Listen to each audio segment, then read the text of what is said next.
Hello friends, myself Anand Jain and today's my very important topic is types of computer. दोस्तों first of all तो मैं आपको ये बता दूं कि अगर हम बेसिक किसी कोर्स की बात करते हैं तो फंडामेंटल ऑफ कंप्यूटर का एक टॉपिक हमारे कोर्स में आता है और उस टॉपिक में एक टॉपिक कंप्यूटर से रिलेटेड है कि कंप्यूटर का भैया प्रकार बता दो।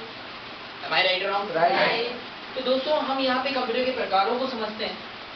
हर मशीन जो किसी ना किसी तरीके से आपको आउटपुट प्रोवाइड कर रही है, मेरे हिसाब से वो कंप्यूटर है। मैं फिर से बोल रहा हूँ, हर मशीन जो किसी ना किसी हिसाब से आपको आउटपुट दे रही है वो कंप्यूटर है।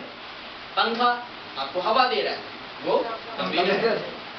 स्पीकर आपको आवाज दे रहा है, वो कंप्यूटर है। इसी तरीके से आप समझ सकते हैं कि हर वो मशीन जो किसी ना किसी तरीके से आपको रिस्पॉन्स करती है वो कंप्यूटर है।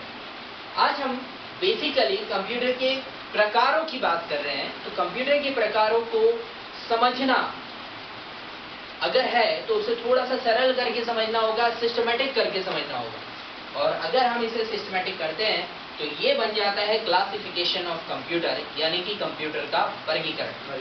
तो हम समझते हैं कंप्यूटर का वर्गीकरण। सबसे पहले तो हमें ये जान लेना चाहिए कि कंप्यूटर का वर्गीकरण हम कितने तरीके से कर सकते हैं। कंप्यूटर का वर्गीकरण हम 3 तरीके से कर सकते हैं। कितने? जोर से, दिल से, प्यार से। पहला जो वर्गीकरण का टॉपिक होगा वो on the basis of application होगा, यानी अनुप्रयोग के आधार पर कंप्यूटर का वर्गीकरण।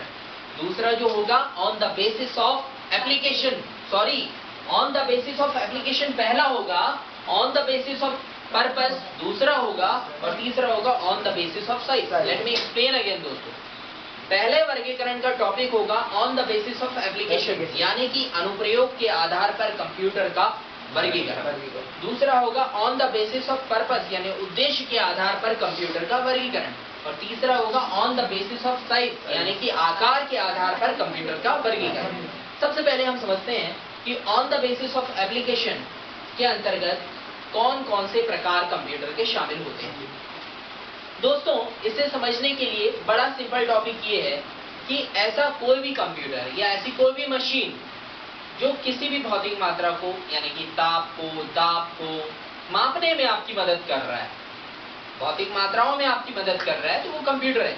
जैसे मान लीजिए मेरे पास एक डिजिटल घड़ी है तो वो भी एक कंप्यूटर है। तो घड़ी क्या बता रही है? समय बता रही है, टिक टिक टिक टिक टिक टिक। एम आई राइट रॉन्ग? तो ये भी क्या हो गया? कंप्यूटर हो गया। लेकिन ये किस कैटेगरी का कंप्यूटर हुआ? मतलब अनुप्रयोग वाला कंप्यूटर हुआ। एम आई राइट रॉन्ग? हम पेट्रोल पंप पर पेट्रोल भरवाने जाते हैं तो एक मशीन लगी होती है जो पेट्रोल को बताती है कि कितने लीटर पेट्रोल हुआ और कितने रुपए का हुआ। तो वो भी क्या है? कंप्यूटर है। और कौन सी कैटेगरी का कंप्यूटर है?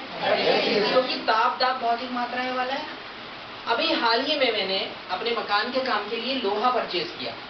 मैं जब लोहा बेचने वाले के पास गया तो मैं वो सरिया होते हैं ना लोहे के छड़े, उनको खरीदने गया तो मैंने नपवाया उनको, तो उन्होंने एक मशीन के ऊपर उसे रखा और बता दिया कि इतने क्विंटल लोहा आपका हुआ है। तो दोस्तों वो जो मशीन थी जिस पर उन्होंने रखकर इजीली बता दिया कि इतने क्विंटल लोहा आप परचेज कर रहे हैं, उसका वजन इतना हुआ है, वो मशीन भी एप्लीकेशन के आधार पर हुई। अब दोस्तों एप्लीकेशन के आधार पर इन कंप्यूटर को कैसे समझेंगे? ताप दाब या भौतिक मात्राओं से रिलेटेड जितने भी कंप्यूटर होंगे वो सारे के सारे कंप्यूटर अनुप्रयोग यानी कि एप्लीकेशन के आधार पर होंगे।